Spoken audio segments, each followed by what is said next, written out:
వరంగల్ భద్రకాళి అమ్మవారి శాకంబరి ఉత్సవాలు 12వ రోజుకు చేరుకున్నాయి. శ్రీ లక్ష్మీ వెంకటేశ్వర సేవా సమితి ఆధ్వర్యంలో జరిగిన భారీ ర్యాలీ ఆధ్యాత్మిక శోభను సంతరించుకుంది. వరంగల్ నుంచి కూడా భద్రకాళి ఆలయం వరకు జరిగిన ర్యాలీలో భక్తులు అమ్మవారికి కూరగాయలు, పుష్పాలను సమర్పించారు.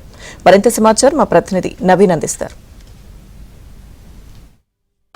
చారిత్రక వరంగల్ భద్రకాళి శాకంబరి ఉత్సవాలు ఇవాళ 12వ రోజుకు చేరుకున్నాయి. 12వ రోజు శాకంబరి ఉత్సవాలు వైభవంగా జరుగుతున్నాయి.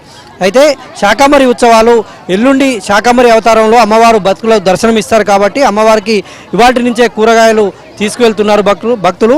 మహబూబాబాద్ నుంచి వచ్చినటువంటి శ్రీ లక్ష్మీ వెంకటేశ్వర సేవా సమితి ఆధ్వర్యంలో ఇవాళ 10,000 మంది భక్తులు మహబూబాబాద్ నుంచి వచ్చారు. మొత్తం 10,000 మంది భక్తులు కూరగాయలు తీసుకొని అమ్మవారికి సమర్పించేందుకు వరంగల్ ఓసిటీ నుంచి భద్రకాళి టెంపుల్ వరకు దాదాపుగా 4 కిలోమీటర్ల వరకు ర్యాలీగా వీళ్ళు బయలుదేరినటువంటి దృశ్యాలు మనకు కనిపిస్తున్నాయి. ఇక్కడ సేవా సమితికి సంబంధించినటువంటి ప్రతినిధులు ఉన్నారు, వాళ్ళతో మాట్లాడించేటువంటి ప్రయత్నం చేద్దాం. సార్ చెప్పండి, ప్రతిసారి ఇట్లాగే చేస్తారు కదా, ఏంటి దీని ప్రత్యేకత?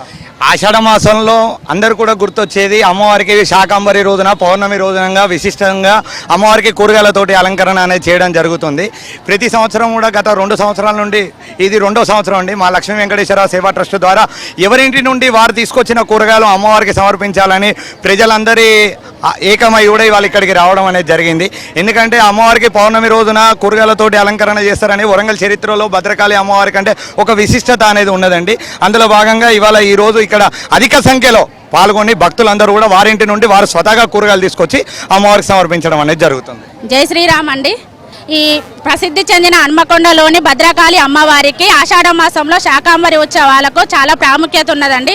అందులో భాగంగా ఈ సేవా ట్రస్ట్ ద్వారా 10,000 మందితోటి మేము ప్రతి ఒక్క ఇంటి నుండి కూరగాయలు అమ్మవారికి సమర్పించుకోవాలని అనుకున్నాము. అందుకనే ప్రతి ఇంటి నుండి అందరినీ కూరగాయలు తీసుకురమ్మని ఈరోజు ఓసిటీ గ్రౌండ్ నుండి అమ్మవారి టెంపుల్ వరకు ర్యాలీగా వెళ్తున్నాము. దీనికి ఎందుకు ప్రాముఖ్యత అంటే ఇప్పుడు వాతావరణ చేంజ్ వలన కొన్ని క్రిమికీటకాల వల్ల నుండి మనకు ఎన్నో అవాంతరాలు వస్తాయి. వాటి నుండి మమ్మల్ని రక్షించమ్మా అని అమ్మవారికి కొత్తగా వచ్చిన ఈ పంటలన్నింటినీ మన అమ్మవారికి సమర్పించుకోవడం వలన అమ్మవారు మనకు ఆయురారోగ్యాలు అష్టైశ్వర్యాలు ఇస్తుందని నమ్మకంతో ప్రతి ఒక్కరూ పాల్గొనాలని ప్రతి జిల్లా నుండి కూడా మాకు సేవా వాలంటీర్లు ఉన్నారు. వాళ్ళందరినీ మేము ఇన్ఫర్మేషన్ ఇచ్చి ఇవాళ ఒక 6-7 వేల మందితోటి ఈ ర్యాలీ ప్రోగ్రామ్ అనేది చేస్తున్నామండి. చూడవచ్చు మనం కూరగాయలు, వివిధ రకాలైనటువంటి కూరగాయలన్నీ కూడా మహిళలు తమ నెత్తిమ పెట్టుకొని అమ్మవారికి మోసుకుపోతున్నటువంటి దృశ్యాలు కనిపిస్తున్నాయి. మీరు ఏమేమి కూరగాయలు తీసుకొచ్చారండి? క్యారెట్, బెండకాయలు తీసుకొచ్చారు. ప్రతిసారి అమ్మవారి ర్యాలీలో పాల్గొంటారా? అంటే లాస్ట్ ఇయర్ నుంచి పాల్గొన్నాను నేను. ఏంటి ప్రత్యేకత ఏంటి? ప్రత్యేకత అంటే అమ్మవారికి ఆషాఢ పౌర్ణమి రోజు చాలా ఇంకా విశిష్టంగా, అంటే ఆషాఢ శుద్ధ పాడ్యం నుంచి పౌర్ణమి వరకు జరుగుతుంది. కానీ పౌర్ణమి రోజు ఇంకా చాలా భారీ ఎత్తున విశిష్టంగా అమ్మవారి అలంకరణ, అలాగే మండపం అలంకరణ జరుగుతుంది కూరగాయలతోటి.